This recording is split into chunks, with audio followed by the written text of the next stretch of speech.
Suara Gerasi FM, The Sound of Life, hikmat lebih baik dari mutiara. Shalom, selamat siang untuk teman-teman semua anak-anak muda di kota Cirebon. Atau juga kalian yang saat ini sedang mendengarkan lewat streaming dan aplikasi Radio Suara Gracia. Kembali saya Rinto bisa menjumpai Anda semua siang hari ini di program Young and Fresh. Kita ada di hari Sabtu tanggal 13 April 2024. Ya teman-teman, bagaimana dengan kabar kalian di hari Sabtu ini? Semoga semuanya dalam keadaan yang baik dan sehat, serta diberkati Tuhan ya, tetap menikmati anugerah Tuhan. Mungkin juga habis ada yang menikmati libur panjang, libur lebaran kemarin, dan saat ini juga mungkin masih berlibur. Atau juga kalian yang saat ini sudah mulai beraktivitas kembali, semuanya tetap semangat menjalani hari ini. Dan kembali di Sabtu kedua ya, kita kembali akan sama-sama mendengarkan renungan firman Tuhan dan diberkati oleh Kak Stevi Valencia. Oke Kak Stevi, kita mau ngobrol apa nih untuk siang hari ini nih Kak? Nah, siang hari ini temanya menarik banget nih Kak Rinto. Apa nih? Judulnya menangkis ajaran palsu. Tadi juga sudah dibilang bahwa hari-hari ini tuh hari-hari yang jahat ya Kak Rinto ya. Hari ini bukan semakin hari yang baik. Firman Tuhan juga jelas berkata bahwa semakin hari akan semakin jahat. Juga akan timbul nabi-nabi palsu, ajaran-ajaran palsu. Seperti juga yang tertulis di dalam Petrus 2 ayat 1. Saya bacakan saja ya Kak Rinto ya. Sebagaimana nabi-nabi palsu dahulu tampil di tengah-tengah umat Allah, demikian pula di antara kamu akan ada guru-guru palsu. Mereka akan memasukkan pengajaran-pengajaran sesat yang membinasakan. Bahkan mereka akan menyangkal penguasa yang telah menebus mereka, dan dengan jalan demikian segera mendatangkan kebinasaan atas diri mereka. Wah, ternyata Rasul Petrus sudah ngasih tahu nih ya, bahkan di zaman dahulu juga sudah ada ya pengajar palsu, nabi-nabi palsu bahkan ya, dan ajaran yang sesat seperti itu.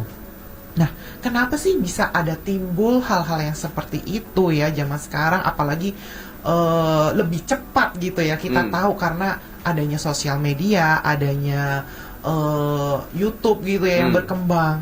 Nah, rata-rata itu mostly itu mungkin karena ada kepentingan pribadi di dalamnya, ada juga unsur kepentingan politik atau banyak hal lah yang sifatnya lebih kepada menguntungkan pihak tertentu gitu loh. Gak lagi memberitakan firman Tuhan yang benar-benar murni dan esensi. Ya seperti itu ya teman-teman. Apalagi nih ya anak-anak muda itu harus tahu gimana ya firman Tuhan yang asli dengan firman Tuhan yang benar-benar dibuat-buat, yang seakan-akan benar dan membuat diri kita tuh nyaman gitu ya. Sementara kan firman Tuhan itu kan mengajarkan kita itu jauh dari kenyamanan dunia.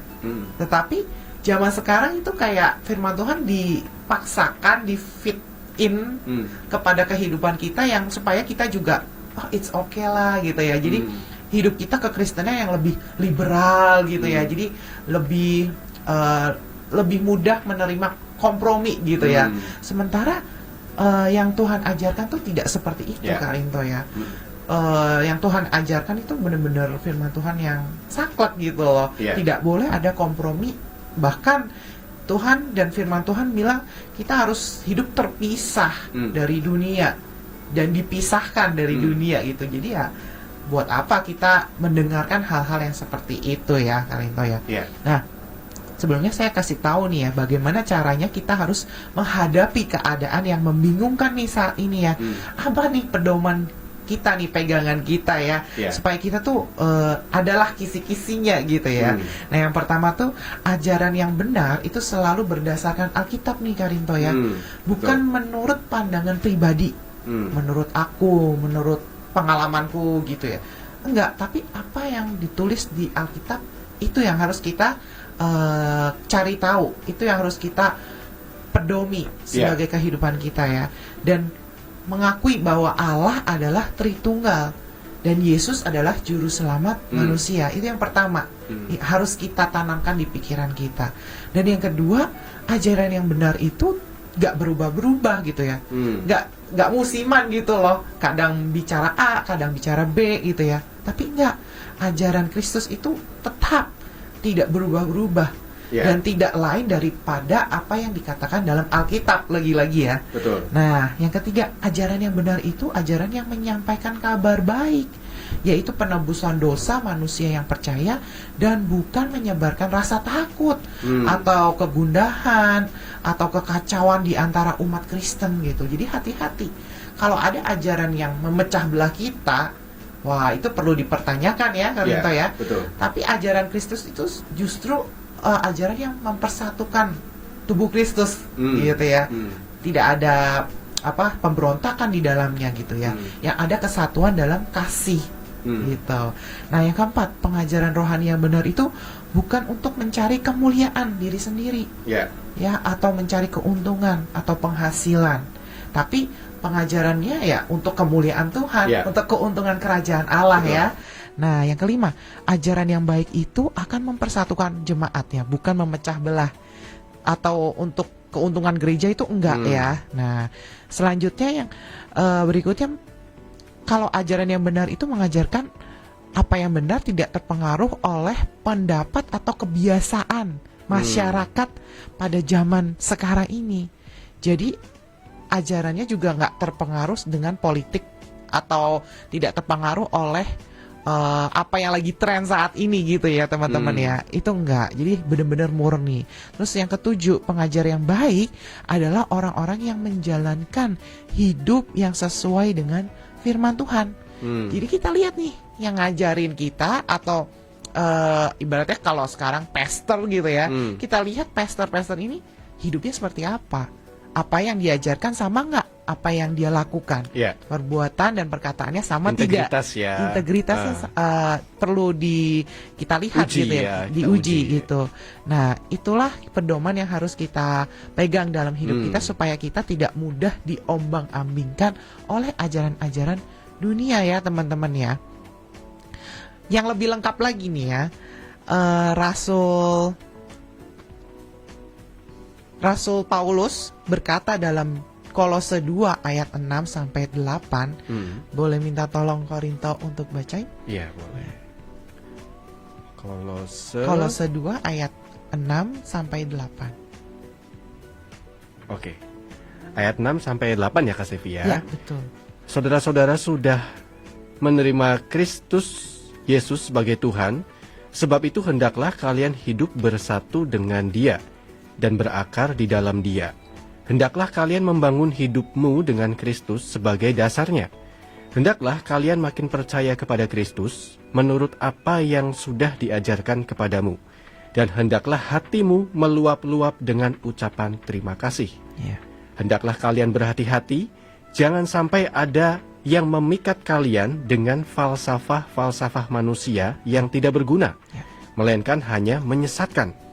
Falsafah-falsafah itu bukan dari Kristus, melainkan dari pendapat manusia saja dan dari roh-roh penguasa dunia. Sebab seluruh kepribadian Allah berdiam pada Kristus, yaitu pada kemanusiaannya. Ya, amin. Amin. Nah, ini sudah ditegaskan kembali ya, Karinto ya, oleh Pastor Paulus ya, dalam Kolose 2 ini, bahwa kalau kita itu harus berhati-hati memang ya, supaya jangan ada yang nyeret kita itu ke dalam ajaran yang tidak benar atau filsafat yang kosong gitu ya, atau pemikiran dunia gitu ya. Tapi benar-benar kita itu dikatakan harus berakar di dalam Dia, yaitu di dalam Kristus Tuhan kita, teman-teman ya.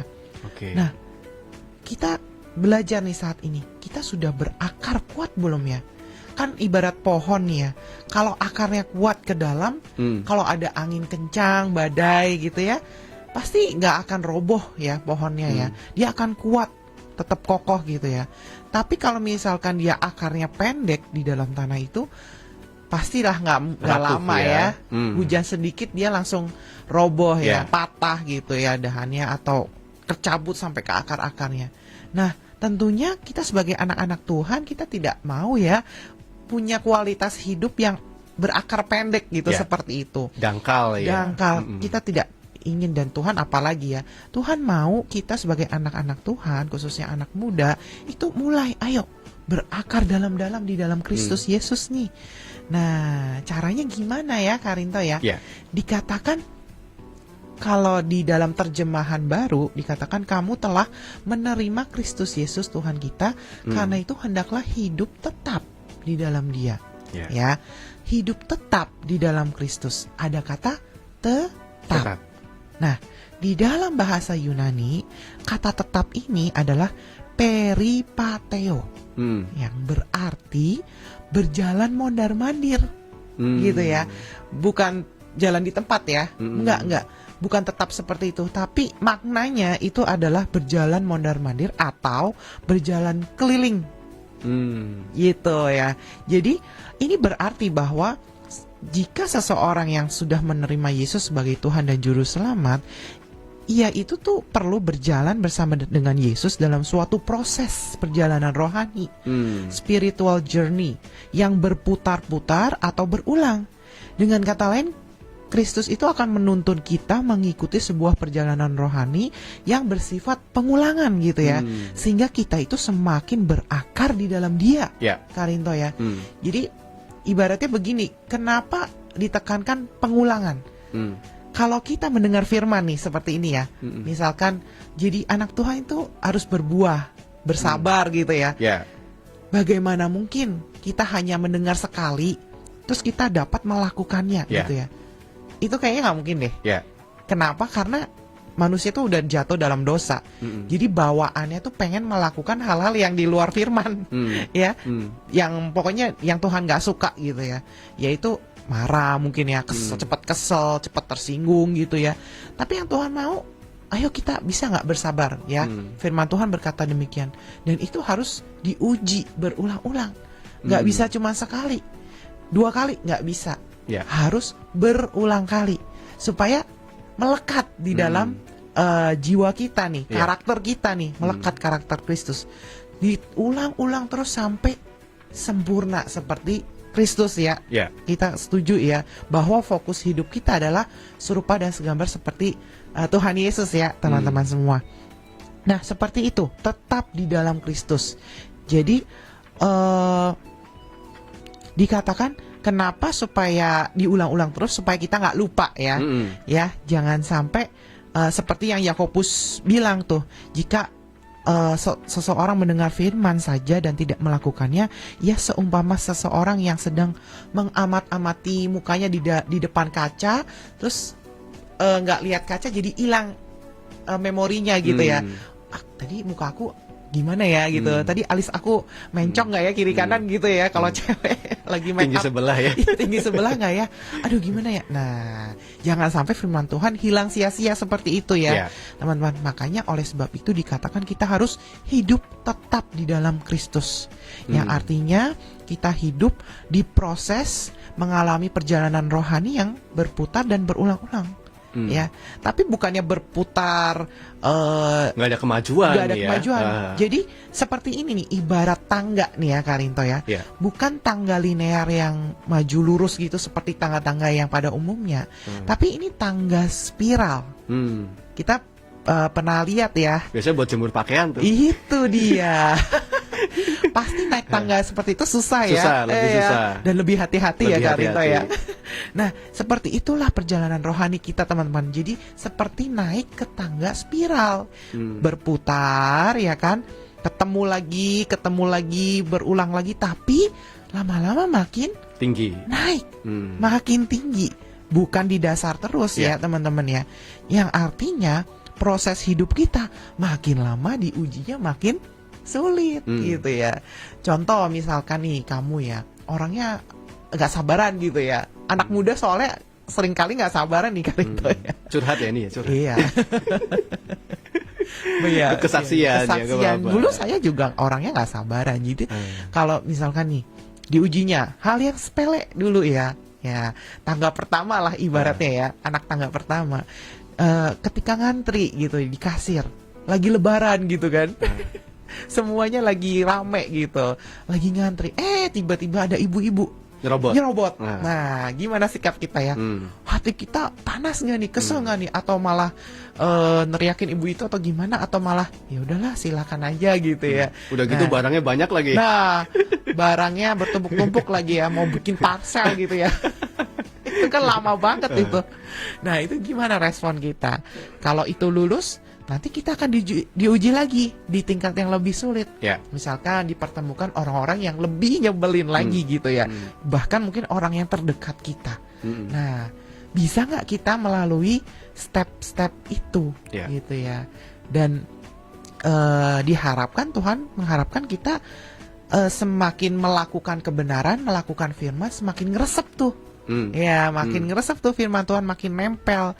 Jadi secara otomatis tanpa diingetin lagi udah natural keluar, yang keluar adalah karakter Firman, Kristus ya, buah roh, firman. Langsung itu tanpa harus diingetin lagi. Tuhan maunya seperti itu ya, secara natural kita itu dibentuk serupa seperti Kristus. Nah, gitu teman-teman ya. Jadi melekat gitu ya Kak Stevi ya. Melekat banget. Nggak cuma sekedar nempel, asal nempel ya, tapi benar-benar sampai meresap masuk ke dalam. Iya, jadi firman Tuhan tuh harus diuji gitu ya kebenarannya, dan harus kita hidupi gitu teman-teman ya. Jangan cuman sampai di pendengaran saja, tapi kita hidupi di daily life, our daily life ya. Dalam sekolah kita, dalam kuliah kita, pekerjaan kita, dalam pelayanan kita, keluarga kita. Kita harus lakukan itu semua teman-teman ya. Nah, itu yang pertama tuh Karinto, harus berakar kuat ya, dan hidup tetap di dalam Kristus Yesus. Yang kedua, kita harus dibangun di atas Kristus. Ya kan, tadi kita sudah baca ya, hendaklah kamu berakar di dalam Dia. Dan yang kedua, harus dibangun di atas Kristus teman-teman. Maksudnya apa dibangun di atas Kristus? Ketika sebuah bangunan itu fondasinya sudah dibuat ya, kalau kita bikin gedung, semakin dalam fondasinya, gedung yang akan dibangun kan semakin tinggi, ya kan? Nah, itu yang harus kita kerjakan juga. Kita harus membangun hidup kita di atas dasar Kristus. Jadi maksudnya kehidupan kita itu kan yang tadi ya, saya sudah katakan, ada kehidupan secara rohani, jiwani, jasmani, kehidupan pernikahan, kehidupan keluarga, keuangan, usaha, dan sebagainya. Itu semua perlu kita bangun di atas Kristus. Nah, artinya dibangun di atas Kristus itu membawa setiap aspek kehidupan kita agar berpusat kepada Kristus, bukan berpusat kepada diri sendiri. Jadi gini teman-teman, mungkin kalau dulu ya, kita tuh diajarkan, prioritas kehidupan kita. Ya, apa sih prioritas kehidupan kita? Yang pertama Tuhan, ya. Yang kedua siapa gitu ya. Mungkin kalau sekarang kalian masih remaja, yang kedua orang tua. Prioritas dong, kan otoritas. Yang ketiga teman-teman mungkin ya, atau siapa, sahabat gitu ya, atau diri kamu. Nah, tapi sekarang konsepnya gak lagi seperti itu teman-teman ya. Sekarang konsepnya itu karena Kristus dibangun di seluruh kehidupan kita. Seluruh kehidupan kita itu menjadi prioritas loh. Jadi kita tidak lagi mengkotak-kotakan gitu ya. Jadi kalau misalkan, kita kalau misalkan gak pelayanan gitu ya, kayak kesannya berdosa sekali, padahal tuh lagi sakit, misalkan tubuh lagi tidak berdaya, tapi saya nggak bisa pelayanan gitu ya karena kelemahan tubuh. Dicapnya, kamu harus pelayanan, kalau nggak nanti kamu tambah sakit gitu, kamu nggak akan sembuh gitu ya. Nah, itu adalah pemahaman yang keliru gitu ya teman-teman ya. Kalau Kristus berpusat atau menjadi center di hidup kita, artinya kesehatan juga menjadi prioritas kita gitu ya. Karena tubuh ini kan bait Allah yang harus dijaga, dirawat. Tuhan sudah memberikan kita anugerah tubuh gitu ya. Jadi kesehatan juga harus dijaga. Jangan sampai kita menggadaikan kesehatan kita demi misalkan ya pelayanan di gereja yang kelihatannya itu rohani gitu ya. Padahal menjaga kesehatan juga itu rohani juga. Ya, kalau nggak ada tubuh yang sehat, bagaimana ada jiwa yang sehat? Bagaimana juga bisa ada roh yang sehat, gitu ya. Jadi begitu juga dengan kehidupan misalkan sekolah kita. Ya, jangan alih-alih harus banyak-banyak di gereja gitu ya. Tapi sekolah kita tinggalkan. Kita jadi lupa ngerjain PR, kita nggak belajar, besok ada ujian dengan dalih udahlah dalam nama Tuhan Yesus aja. Nah, itu juga kurang tepat ya teman-teman ya. Kita harus juga menjadikan sekolah atau pendidikan kita yang saat ini itu juga sebuah prioritas. Ya kan Kristus ada di dalam semua aspek.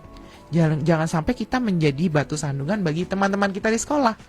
Katanya kamu sering ke gereja, tapi kok nilai kamu hancur gitu ya. Rapotnya merah semua gitu. Kan hidup kita tidak menjadi teladan dong ya. Betul. Bagi teman-teman yang lain gitu.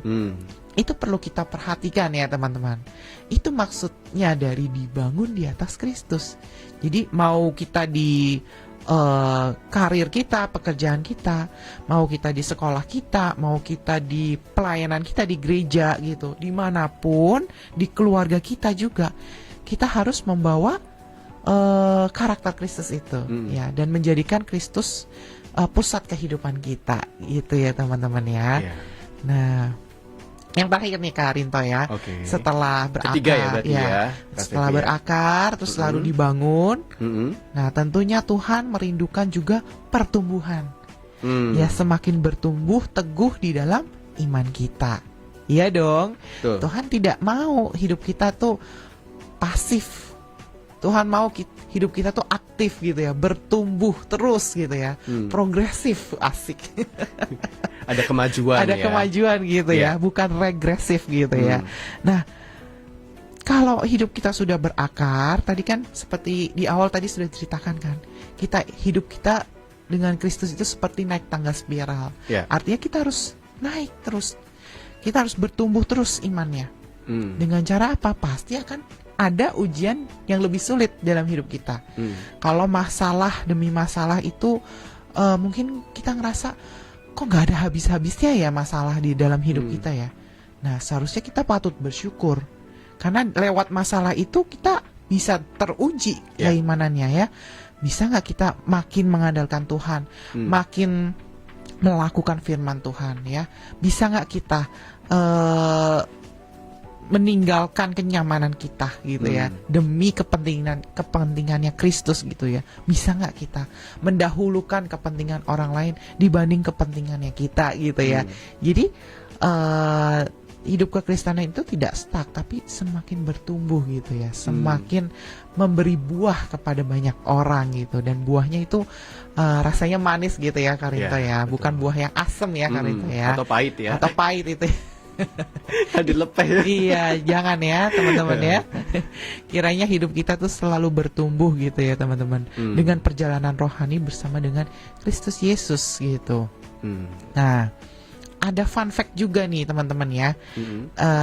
Kenapa Tuhan itu suka yang namanya proses ya? Karena dari awal ketika kita sudah menerima Yesus sebagai juru selamat, memberi diri dibaptis gitu ya. Nah, roh kita itu sudah diperbaharui gitu ya teman-teman ya. Iya dong, kan ada istilah lahir baru gitu ya. Nah berarti kan ini rohnya nih lagi lahir baru. Makanya ada istilah bayi rohani, sampai dewasa rohani gitu ya. Nah namanya aja bayi rohani, berarti rohnya yang dilahirkan baru. Berarti roh kita sudah dilahirkan baru, diperbaharui. Nah sementara jiwa kita itu tuh sedang diperbaharui. Nah maksudnya gimana teman-teman? Inilah yang disebut proses ya. Karena sedang diperbaharui, jadi itu wajar kalau kita mengalami jatuh bangun dalam fase ini. Ya, karena basically manusia itu kan sudah jatuh dalam dosa.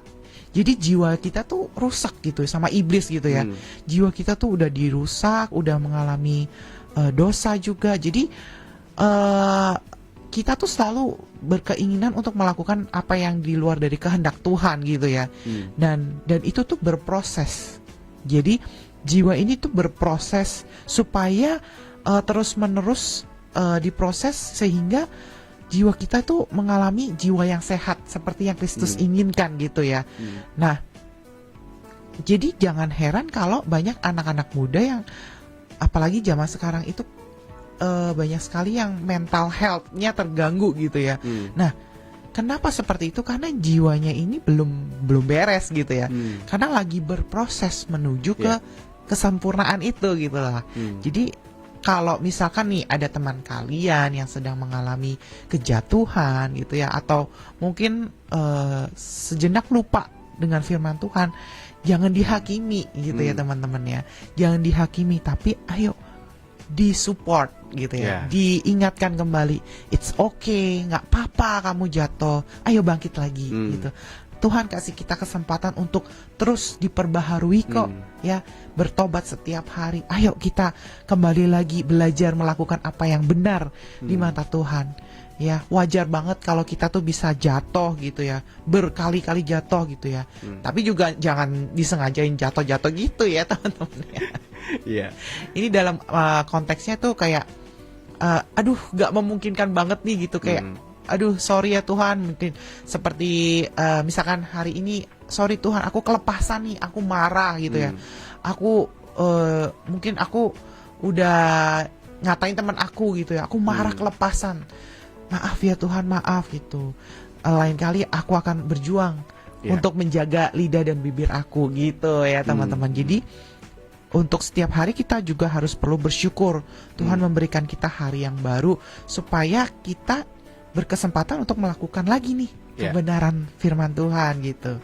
Nah, kalau tadi jiwa kita sedang diperbaharui, tubuh kita nantinya akan diperbaharui teman-teman ya, diganti dengan tubuh kemuliaan. Nanti kalau kita sudah bersama Bapa di surga, kita akan pakai tubuh kemuliaan ya, tubuh yang tidak bisa disakiti lagi gitu ya teman-teman ya. Nah seperti itu. Jadi yuk teman-teman, ketika kita di dunia ini sekarang ini mendengar banyak ajaran-ajaran yang mungkin membuat kita bingung, pusing, ayo kita back to the Bible lagi gitu ya. Ayo kita balik lagi ke Alkitab, kita cari tahu apalah itu kebenaran, kita kembali lagi berakar kuat di dalam Tuhan ya, bertumbuh di dalam Tuhan, semakin rajin lah berdoa, baca Alkitab gitu ya, dengerin suara Gracia gitu ya, jangan dengerin yang lain ya, dengerin yang lain gitu yang ya. galau-galau. Buka TikTok, bukanya juga yang suara Gracia. Konten-konten yang membangun. Konten-konten yang membangun ya, membuat konten juga yang harusnya membangun juga gitu ya teman-teman ya. Nah seperti itu Karinto. Oke, tadi mungkin di Kolose 2 tadi saya bacanya bahasa Indonesia masa kini, kayaknya saya salah ya. Nggak apa-apa, sama aja sih maknanya. Sama aja ya.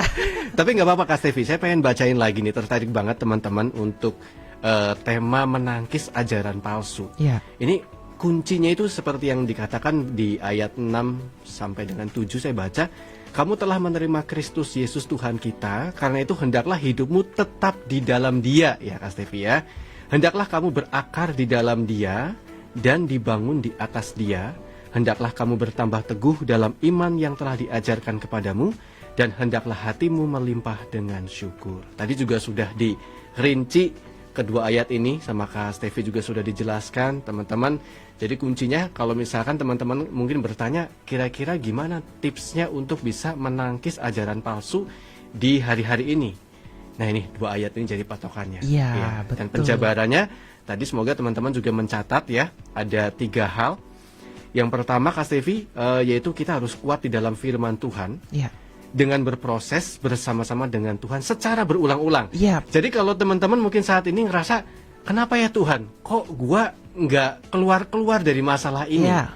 Mungkin ada yang saat ini Tuhan izinkan orang tuanya, entah papa atau mama mungkin menyakiti kalian mungkin secara perkataan atau secara perbuatan, dan kalian ngerasa kapan sih Tuhan saya itu bisa keluar dari masalah ini, atau mungkin masalah-masalah lain ya Kak Stevi ya. Betul. Nah, itu kita harus bisa menyikapi dan menyadari bahwa Tuhan memang izinkan itu untuk memproses kita. Karena ya tadi seperti Kak Stevi katakan, Tuhan itu nggak mau bahwa kebenaran firman-Nya itu hanya sekedar nempel doang di kulit, tapi nggak masuk meresap ke dalam ya. Iya betul. Kayak masakan, kalau masakan itu dipanasin lagi, dipanasin, dia akan semakin meresap ke dalam. Itu pun sama halnya di saat kita diproses sama Tuhan teman-teman. Jadi di saat Tuhan izinkan kita diproses di hal tersebut berulang kali, malah mungkin tadi yang Kak Stevi bilang, kalau seperti tangga spiral, semakin tinggi angin itu akan semakin kencang. Iya. Badainya semakin kuat ya Kak Benar. Stevi ya. Jadi sangat wajar kalau misalkan kita naik level dan kita menghadapi tantangan atau masalah mungkin yang terasa lebih berat. Tapi yang terpenting adalah di dalamnya ada maksud Tuhan supaya kita ini boleh berakar dan kuat di dalam Tuhan. Bener banget teman-teman ya. Kalau kita berakar, kita tuh udah kayak ada alarm tersendiri nih. Kalau kita mendengar ajaran-ajaran yang di luar daripada firman Tuhan, Ya. itu tuh kayak apa, ada radarnya sendiri. Itu Ya. kayak tet gitu. Sensitivitas Iya. kita ya langsung kerasa ya. Ini kayaknya something wrong gitu ya. Nggak beres Nggak gitu. beres. Kayaknya aku pernah dengar firman Tuhan nggak gitu deh. Ya. Tapi sebenarnya itu baik juga loh, supaya kalau kita dengar ajaran seperti itu, kita jadi gali firman kan. Betul. Nah, kita jadi semakin lebih deep lagi tuh dalam Tuhan, gitu ya teman-teman ya. Nah, sementara bagaimana mungkin kalau kita nggak hidupnya prosesnya diulang-ulang dan semakin berat, kita bisa memunculkan buah roh itu. Buah roh itu kan ada 9 banyak. Ya. Ada kasih, damai sejahtera, sabar, kemurahan hati, kebaikan, kesetiaan. Ya. Gimana cara memunculkan kesetiaan itu kalau tidak ada yang namanya masalah? Ujian. Ya, misalkan nih ya, contoh nih ya, pengalaman pribadi deh, Karinto ya. Diuji banget nih saya tentang kesetiaan ya. Waktu beberapa hari ini gitu ya, dimana suami lagi sakit, masuk rumah sakit di ruang stroke unit lagi kan. Dan di situ tuh saya harus menunggu. Pas pada waktu itu juga ruangannya itu lagi full. Jadi nunggu ruangan di ruang IGD, dan ruang IGD itu penuh sekali dengan orang-orang yang sakit. Dan saya waktu itu posisinya menunggu di jam-jam seperti jam 12 malam, jam 1 malam. Jam ngantuk itu ya. Ya, itu jam-jam yang lelah sekali kan ya. Teman-teman tahu lah ya. Nah, saya tuh sampai tidur di dalam mobil, di parkiran mobil loh. Itu pertama kalinya saya tidur di parkiran mobil, teman-teman. Soalnya suami saya bilang, udah kamu harus tidur, kalau nggak tidur sebentar itu nanti bisa sakit, nanti Ikutan dua-duanya sakit, Pak. sakit, nggak ada yang jagain. Ngurus ya. Jadi ya udahlah, saya nurut. Ya udah, saya tidurlah akhirnya di dalam mobil itu. Udah, dalam nama Tuhan Yesus, Tuhan pasti menjagai saya lah dari orang-orang yang mungkin niat jahat gitu ya. Wah, posisinya itu gelap, terus sepi, gak ada orang gitu ya. Bayangin, ngeri gak sih? Dalam hati kecil juga takut juga gitu ya, apalagi Cewek lagi ya. sendirian gitu kan. Ya, saya kan juga nggak jelek gitu ya. Buat yang pede pengen banget. tahu, lihat di live Facebook ya. Ya lumayan lah. Masih seger lah. Nah, ada perasaan was-was juga ya Karinto ya. Apalagi tengah malam seperti itu, kita nggak ada yang tahu.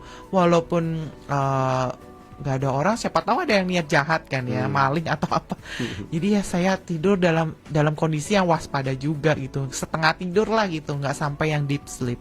Nah, di situ tuh Tuhan bicara, disinilah kesetiaan kamu diuji. Gimana? Kamu mau nggak tetap setia sama suami kamu? Kan di janji nikah ditulis setia dalam masa baik, buruk, untung, rugi, sakit, ataupun sehat. Nah, di saat inilah janji kamu tuh harus diuji, ditepati gitu. Gimana caranya kamu bisa tahu kalau diri kamu tuh setia kalau tidak ada ujian seperti ini? Oh iya ya Tuhan, bener juga. Aduh, ya udah, jadi bersyukur kan. Ya udah, thank you God gitu. Terima kasih Tuhan untuk kondisi yang saat ini mungkin suami lagi sakit, tapi aku mulai dimunculkan nih buah kesetiaannya. Dari suami sakit, terus juga plus anak juga waktu itu sakit. Jadi anak itu lagi panas, jadi rewel banget. Jadi saya bolak-balik tuh, rumah sakit rumah. Jadi aduh, sehari itu mungkin kalau bolak-balik mondar-mandir udah kayak gasing kali ya. mondar-mandir.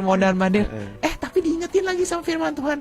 Kalau hidup sama Tuhan kan mondar-mandir ya kan, nggak tetap gitu ya. Maksudnya nggak jalan di tempat. Oh iya Tuhan, ya udahlah. Kalau maunya Tuhan seperti ini, saya tetap kuat gitu menjalani aktivitas rutinitas yang seperti ini. Itu ada kali ya hampir seminggu 2 minggu tuh teman-teman ya, ngurusin suami, terus ngasih makan, terus ngurusin obatnya ke perawat, administrasi, wah mondar-mandir, terus juga mikirin anak nanti makan apa, ya kan, nanti si oma juga orang rumah makan apa, itu semuanya dipikirin gitu ya. Dan ada satu titik memang kayak, aduh ini udah kayak burn out banget gitu lelah, ya. Lelah banget karena kurang tidur juga gitu. Nah disitulah titik puncaknya, udah Tuhan gimana nih, saya udah gak sanggup gitu. Dan akhirnya ada titik terang teman-teman ya, besokannya ternyata suami saya udah boleh pulang ke rumah. Nah itu ada satu kelegaan gitu. Dan akhirnya jadi nggak perlu mondar-mandir rumah sakit lagi gitu. Jadi ya walaupun suami masih dalam tahap recovery, tapi kan dalam satu wadah gitu, satu tempat rumah, jadi saya bisa ngurusin gitu sekaligus. Jadi agak napas lebih gitu ringan, ya. Iya. Gitu tuh contohnya teman-teman ya. Ketika Tuhan mau menguji kesetiaan kita. Nah, saya nggak tahu teman-teman lagi ngalamin apa saat ini. Mungkin lagi Tuhan mau memunculkan buah kelemah lembutan. Nah, berarti kan akan dipertemukan dengan situasi, dengan kondisi yang orang-orang yang menjengkelkan gitu ya, yang bisa mungkin kalau dulu kita bisa mengumpat gitu atau berkata-kata kasar atau berlaku kasar gitu ya. Nah, ayo sekarang diuji, bisa nggak kita kelemah lembutannya itu muncul gitu ya teman-teman. Yang pasti teman-teman, setiap proses yang Tuhan izinkan itu mendatangkan kebaikan. Nggak ada segala sesuatu yang Tuhan izinkan itu untuk menjatuhkan kita ya Kak Stevi ya. Tapi pastinya itu ada proses yang membuat kita semakin kuat, iman kita semakin kuat, karakter kita juga semakin kuat. Yang pasti karakter kita semakin kuat seperti Kristus, bukan seperti dunia. Gitu ya. Oke, ada lagi Kak Stevi? Cukup sih. Cukup ya. Berarti poin-poinnya sudah disampaikan semua. Tadi teman-teman ada cukup banyak poin, pedoman juga tadi Kak Stevi udah sampaikan untuk kita ini bisa menangkis ajaran palsu, supaya tidak mudah diombang-ambingkan oleh ajaran-ajaran yang ada, yaitu ajaran yang benar. Yang pertama itu adalah selalu berdasarkan Alkitab ya Kak Stevi ya. Yang pertama itu mengakui Allah Tritunggal dan mengakui Yesus sebagai juru selamat. Kalau misalkan ada ajaran di luar ini, nah, itu kita sudah bisa pastikan bahwa itu adalah ajaran palsu. Betul. Gitu, tidak sesuai kebenaran firman Tuhan. Yang kedua, pedoman yang kedua adalah teman-teman, kalian bisa lihat ciri-ciri yang kedua, yaitu tidak berubah-ubah. Kalau ajarannya itu berubah-ubah, udah pastikan bahwa itu bukan dari Tuhan. Kemudian yang ketiga adalah menyampaikan kabar baik, ya. Terus kemudian berikutnya, bukan mencari kemuliaan diri sendiri. Nah, ini juga kita harus waspada di era-era sekarang, teman-teman. Banyak sekali orang-orang juga yang kelihatannya mereka entah itu kelihatannya menyampaikan kebenaran firman, tapi mungkin di balik itu ada kepentingan-kepentingan untuk kemuliaan diri mereka sendiri. Tapi kalau mereka menyampaikan sesuatu untuk kemuliaan Tuhan, dipastikan bahwa itu adalah ajaran yang sesuai firman Tuhan. Kemudian selanjutnya adalah mempersatukan jemaat dan bukan memecah belah. Kemudian tidak terpengaruh oleh pendapat masyarakat juga ya Kak Stevi ya.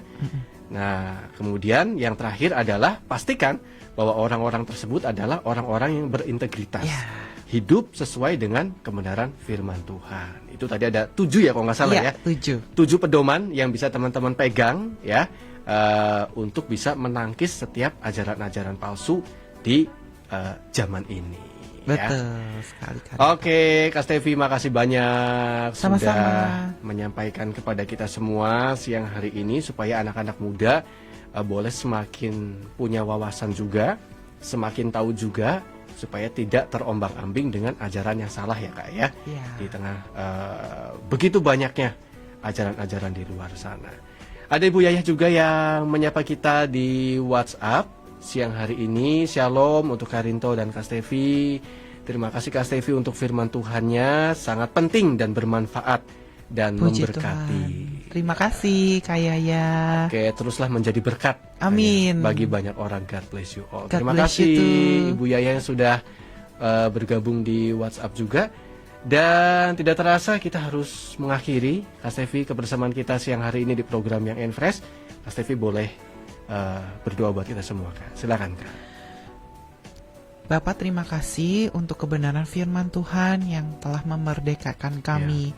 Kami mau Tuhan belajar lebih dalam lagi akan kebenaran firman-Mu Tuhan, berakar dalam-dalam di dalam Engkau Tuhan, dan membangun diri kami di atas dasar Kristus Tuhan. Karena kami mau hidup kami ini berbuah, menghasilkan buah yang Engkau nikmati Tuhan, menghasilkan karakter Kristus Tuhan. Amin. Berkatilah anak-anak muda pada zaman sekarang ini. Kami sadar banyak sekali daya tarik dunia yang begitu kuat. Kami mohon Tuhan, perlindungan Tuhan atas anak-anak Tuhan pada saat-saat ini.